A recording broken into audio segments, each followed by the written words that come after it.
I'm Stu Simpson and you're watching Food, Music, Love, Life. Yeah, this is the new cooking channel which I started. The RNG's balls were very popular, so thank you for watching if you did. You need to like things apparently. There's a bell button that you need to click. Oh, you need to subscribe and all that sort of thing as well. So today we're going to be making a chicken Galantine with a puttanesca sauce. The chicken is going to be stuffed with garlic mushrooms, spinach and mozzarella.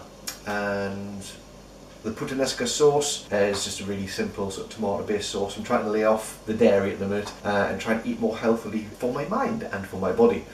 So yeah, let's get on with it. I'm going to bash some chicken now.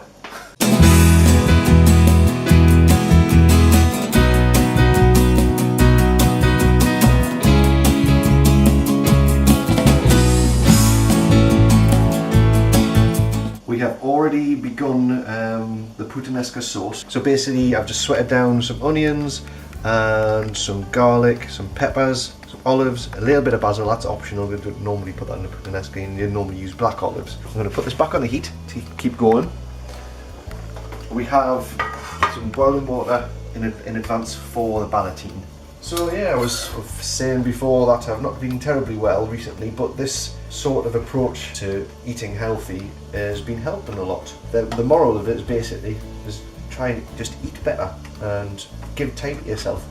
So what we need now is the cling film and another piece approximately the same size. This is a very fiddly recipe, but if we pull it off at the end it looks lovely. This is going to be a very small, as you can see. So you've got your chicken in your cling film. So we just start bashing slowly, gently, until you trying to get it as flat as possible. No set pattern to what I'm doing is just have fun with it really. Like I said before in the last video, it's a nice thing about cooking is that it can be very relaxing and it doesn't have to be a big stress. Plum tomatoes chopped already in advance and they just go in the sauce and start cooking it down. But we've got quite a while on this, so it's going to cook down. Once it's all in, it's going to cook down very slowly, so the flavours will intensify. You've got to try and get it down to about the thinness of a pound coin. Now you get your prosciutto. You can use bacon as well if you like, but I quite like how crispy prosciutto goes.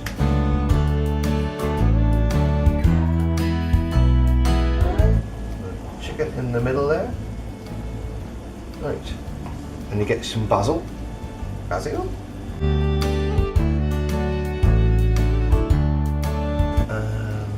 Mozzarella, so hopefully that will ooze, and then some garlic mushrooms. Prepared them in advance, it's easy enough. That was just butter, garlic, chopped up mushrooms, and olive oil, and a little bit of salt as well. So this is the tricky part, well, one of the tricky parts. So we now have to basically sausage this up. We're going to try and turn it in on itself. And keep it all in the middle as much as possible. Just pull the cling film back and keep turning.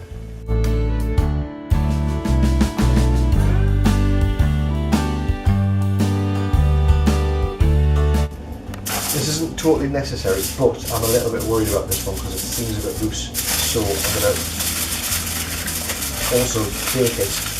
Not bacon, post it in the tin foil as well. So that's just one little extra safety net basically.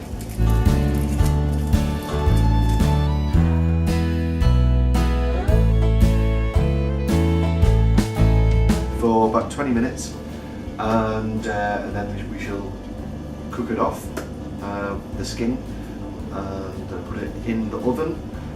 And then we'll let it rest for a bit and we'll present it. So, because I've done a lot of the prep, it's been a lot quicker than I thought it would have been. So the good moral of it is just do your prep in advance basically. So I hope you're well. I've missed you. The chicken Ballotine, well it's cooking still at the moment and the puttanesca's reducing and sort of getting more flavourful. While we're doing that, I'm going to make a Caprese salad to go alongside the main dish because it's just nice to kind of like mix up your veg and get your 5 a day and it looks pretty on the plate. It almost looks like an Italian flag. Get a bunch of fresh basil. Fawlty Towers if you're too young to understand the references. Don't blame him, he's from Barcelona. Right, so yes, I'm a big John Cleese fan. Who would have guessed? He does look a little bit like Richard. Got a couple of anchovies. I do like the anchovies. It's not everybody's cup of tea. Put a bit of oil in there as well. But once that thing is with the anchovies, once they're in, people think they're going to taste really fishy and they don't. They're just quite salty. So you start bashing your anchovies and your basil together. You can blitz this up in a little food processor if you've got one, but this is like the old school way. So I've not heard from the Hairy Bikers this week, which is a shame. So if you're watching, lads, get in touch. I'd really like to know what people are making of these. If anybody's actually tried making this, I know Neil said he'd give it a go. Actually, he showed me the pictures. So if anybody actually out there has been trying any of these recipes, we'd lovely to see any pictures that you've done. So there you go. It's green and it's balsamic-y and lovely. And we're going to prepare this caprese salad on the side so we can do this in advance.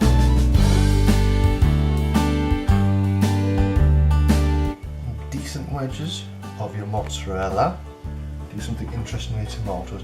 It's kind of like presenting a piece of artwork on a plate. So you try it, what I'm trying to achieve anyway.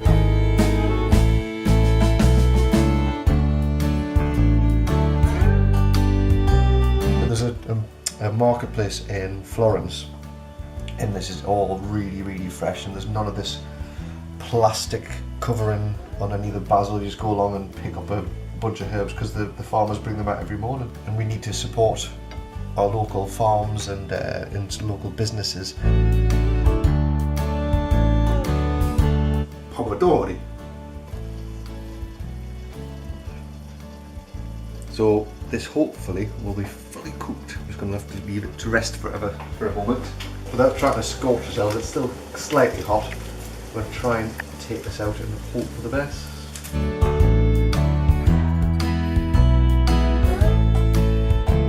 Don't want to throw away flavour. Try not to scald myself at the same time. Look, I made a testicle. There we are. So just let it rest 3 to 5 minutes because it needs to firm up before you stick it back in the pan. Couscous is so easy to do. I bought it in a packet. Because you don't really need to do that, but I really like this one. That's just a sun-dried tomato and garlic couscous. But I normally have a box in here, but I discovered this morning I've eaten it all. It's this health kick of mine. Ooh, it's got maltodextrin in. I have no idea what that is. This is the little cheat, but don't tell anybody, they won't notice. So, there you go, in there, stick it in, make sure it's just covered, and again, the plastic, I'm sorry dolphins and all creatures of the sea for my amount of plastic use. Right, I want to brown off the ballotine, so I'm going to put a little bit of olive oil in there.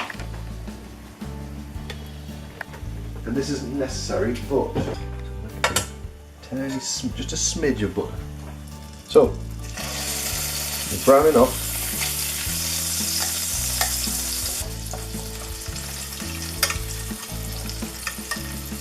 Good, just get it basting. And what's nice about this chicken, the Ballotine as well, it's actually quite nice cold, so you can just serve it with salad. It's packed full of flavour. Actually, I found one of the tricks of eating healthier is actually eating smaller portions, so you can still have the things which you enjoy eating, you just don't have to gorge on them. Basically, puttanesca is Italian for the word prostitute. It's a prostitute sauce.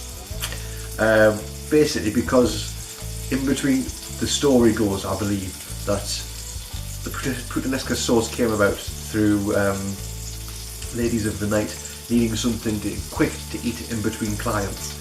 So tomatoes, olives, basically stuff which was just there and fresh and ready to go. So yeah, tomatoes, olives, stick it in with some pasta, done in about 10 minutes, simple as. I'm cooking down my sauce slowly because I'm a bit saucier.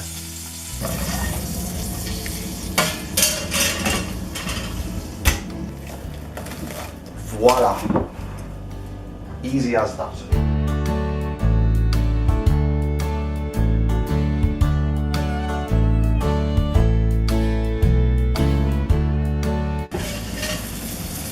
Yummy. Look at that. So we're going to leave that on the board now.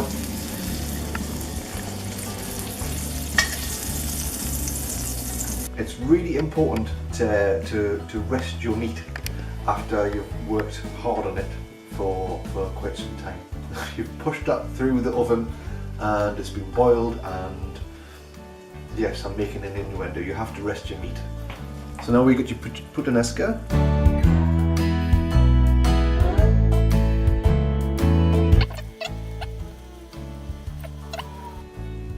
Just be careful when you're cutting your chicken. Still quite hot this, but hopefully it won't fall apart.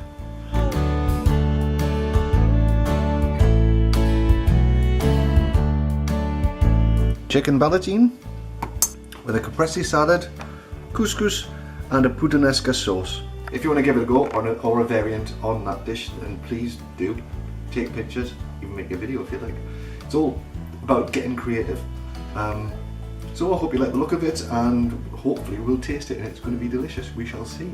See you next time, and from me and Neil and everybody, goodbye. So yeah, please like the page, subscribe to the page of the channel. Yeah, and just say nice things, or just say things. Keep talking and keep cooking. Stay healthy. Bye.